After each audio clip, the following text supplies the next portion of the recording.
안녕하세요. 오늘은 조선 왕조실록에 기록된 정말 황당하고 재미있는 이야기 하나를 가져왔습니다.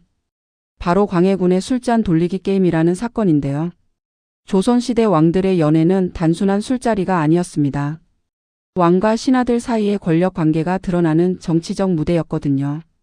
그 중에서도 광해군이 벌인 이 연애는 정말 독특했습니다. 왕이 신하들을 거의 강제로 술을 마시게 했던 것인데, 이 이야기는 당시의 복잡한 권력 구도와 함께 조선시대 연애 문화의 어두운 면까지 보여줍니다. 그렇다면 광해군은 도대체 누구였고 그날 연애에서 무슨 일이 일어났을까요? 함께 살펴보겠습니다. 광해군은 조선시대 15대 왕으로 1575년에 태어나 1641년에 사망했습니다. 그의 삶은 정말 극적이었는데요. 아버지인 선조 임금과 어머니 공빈 김씨 사이에서 태어났지만 당시 정치 상황은 매우 복잡했습니다. 광해군이 태어난 시대는 동인과 서인이 대립하던 당쟁의 시대였습니다. 이런 상황 속에서 광해군은 1608년 아버지 선조가 돌아가신 후에 왕위에 올랐습니다. 나이가 34세였을 때였죠. 광해군의 즉위 초기에는 그가 상당히 유능한 왕처럼 보였습니다. 임진왜란 이후 피폐해진 나라를 부흥시키기 위해 여러 정책을 펼쳤거든요. 대동법의 확대, 대북파와 소북파 사이의 균형 유지, 그리고 대외 관계에서도 뛰어난 외교 담당을 보여주었습니다. 하지만 광해군의 성격은 점점 변해갔습니다. 권력이 집중될수록 그는 자신의 왕권에 대해 더욱 민감해졌고 신하들에 대한 태도도 점점 거칠어졌습니다. 그리고 이런 심리 상태가 그날 연애의 술잔 돌리기 사건으로 드러나게 된 것입니다. 광해군의 술잔 돌리기 게임을 제대로 이해하려면 먼저 조선시대 연애 문화가 어떤 것인지 알아야 합니다. 조선시대 왕들이 여는 연애는 현대의 술자리와는 완전히 달랐습니다. 단순한 놀이나 즐거움을 위한 것이 아니라 국가의 주요 관리들을 한자리에 모아 왕의 권위를 보여주고 신하들의 충성도를 점검하는 매우 공식적인 정치 행사였거든요. 특히 연애에서의 술 문화는 매우 중요했습니다. 왕이 마시라고 권하는 술을 거부하는 것은 단순한 예의 문제가 아니었습니다. 왕의 명령을 거스르는 것이나 다름없었거든요. 따라서 신하들은 왕이 권하는 술은 어떤 상황에서든 마셔야 했고 이것이 신하로서의 충성심을 나타내는 방식이었습니다. 또한 조선시대 연애에서는 시집기, 음악 감상, 춤 공연 같은 여러 문화 활동이 함께 이루어졌습니다. 하지만 광해군 시대에는 연애가 점점 더 왕권을 드러내는 수단으로 변해가고 있었습니다. 이제 광해군이 벌인 그 유명한 술잔 돌리기 게임의 실제 상황을 살펴보겠습니다. 광해군 일기에 따르면 어느 날 광해군은 궁궐의 연회장에 주요 신하들을 불러들였습니다. 나이 많은 종로들 그리고 왕실의 중요한 관리들이 모두 참석했습니다.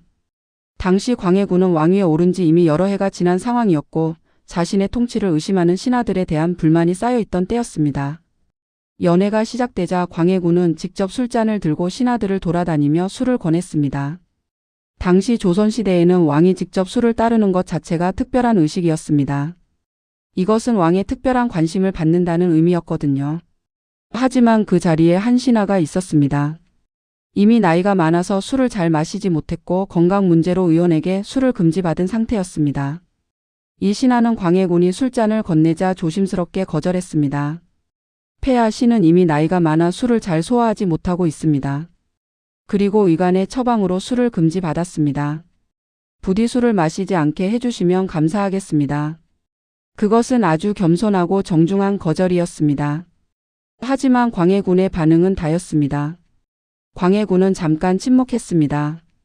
연회장의 모든 눈이 그와 이 신하에게 쏠렸습니다. 그리고 광해군이 입을 열었습니다.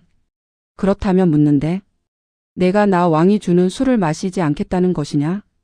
광해군의 목소리는 차분했지만 말 속에는 분명한 위협이 담겨 있었습니다. 이것은 겉으로는 질문처럼 들렸지만 사실은 명령이나 다름없었습니다. 신하는 얼굴이 창백해졌습니다. 자신의 건강 문제도 문제지만 왕의 명령을 거스르는 것처럼 보이는 것은 목숨이 위험해질 수도 있었거든요. 광해군은 이미 여러 신하들을 숙청했던 왕이었습니다. 결국 그 신하는 떨리는 손으로 술잔을 받았습니다. 폐하 말씀입니다. 신이 감히 폐하의 뜻을 거스를 수 있겠습니까? 신이 마시겠습니다. 신하는 술잔을 마셨습니다. 그것도 한 잔이 아니었습니다. 광해군은 그 신하의 거절이 마음에 걸렸는지 계속해서 그 신하에게 술을 권했습니다. 아니, 정확히 말하면 강요했습니다. 아직도 잔이 비어있지 않은가? 신이 조금 더 마시겠습니다. 한 잔, 두 잔, 세 잔. 술잔은 계속 그 신하 앞에 놓였습니다. 광해군은 표면적으로는 웃음을 띠고 있었지만 모든 신하들이 알 수 있었습니다. 이것은 더 이상 우호적인 술자리가 아니라 왕이 신하에게 벌을 주는 것이었습니다. 다른 신하들도 당황했습니다. 누군가 왕에게 거역하는 것 같은 모습을 보인 신하에게 왕이 술을 강요하는 것이었거든요. 하지만 아무도 말릴 수 없었습니다. 왕의 의도에 대항하는 것은 모두에게 위험했기 때문입니다. 그 신하의 얼굴은 점점 빨개졌고 몸은 흔들리기 시작했습니다. 하지만 광해군은 계속 술을 권했습니다. 좋은 술인데 더 마시지 않는가? 신이 한 잔 더 하겠습니다. 이것은 단순한 술자리가 아니었습니다. 이것은 권력의 시연이었습니다. 왕이 신하에게 할 수 있는 모든 것을 할 수 있다는 것을 보여주는 공개적인 행사였던 것입니다. 연회가 진행되는 동안 그 신하는 거의 의식을 잃을 정도로 마셨습니다. 나중에는 다른 신하들이 가까이 가서 그를 받쳐줘야 했을 정도였습니다. 하지만 광해군은 계속 웃으면서 술을 권했습니다. 신하들이여, 우리의 이 친구가 왕의 술을 얼마나 좋아하는지 보이는가? 광해군의 말은 여전히 친근해 보였지만 모든 신하들이 알았습니다. 이것은 위협이었습니다. 왕에게 거역하면 어떻게 되는지를 보여주는 공개적인 교훈이었던 것입니다. 이 사건은 단순한 연회의 일화가 아닙니다. 이것은 광해군 시대의 왕권 그리고 조선시대 정치 구조의 많은 것을 말해줍니다. 먼저 이 사건은 광해군의 성격 변화를 보여줍니다. 초반에 유능한 왕에서 점점 전제적이고 감정적인 왕으로 변해가는 모습이 명확합니다. 자신의 명령에 조금의 거역도 허용하지 않으려는 태도가 점점 심해져 갔던 것입니다. 둘째, 이것은 조선시대 신하들의 무력함을 보여줍니다.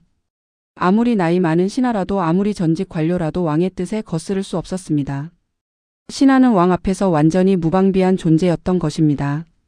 셋째, 이 사건은 조선시대 연회 문화의 정치성을 보여줍니다. 연회는 단순한 사교 행사가 아니라 왕이 자신의 권력을 과시하고 신하들을 통제하는 도구였습니다. 마지막으로 이 사건은 광해군이 결국 1623년에 인조반정으로 폐위되는 역사적 배경을 이해하는 데 도움이 됩니다. 계속되는 이런 전제적인 통치는 신하들과 왕실 내부의 반발을 초래했고 결국 광해군을 왕위에서 내리려는 쿠데타로 이어졌던 것입니다. 광해군은 본래 나름대로 유능한 왕이었습니다. 하지만 권력이 절대적이 되면서 점점 그 권력에 중독되어 갔습니다. 신하의 작은 거역도 참을 수 없게 되었고 결국 모두의 미움을 받게 되었던 것입니다. 광해군은 본래 나름대로 유능한 왕이었습니다. 하지만 권력이 절대적이 되면서 점점 그 권력에 중독되어 갔습니다. 신하의 작은 거역도 참을 수 없게 되었고 결국 모두의 미움을 받게 되었던 것입니다. 그 술잔 돌리기 게임은 단순한 야담이 아닙니다.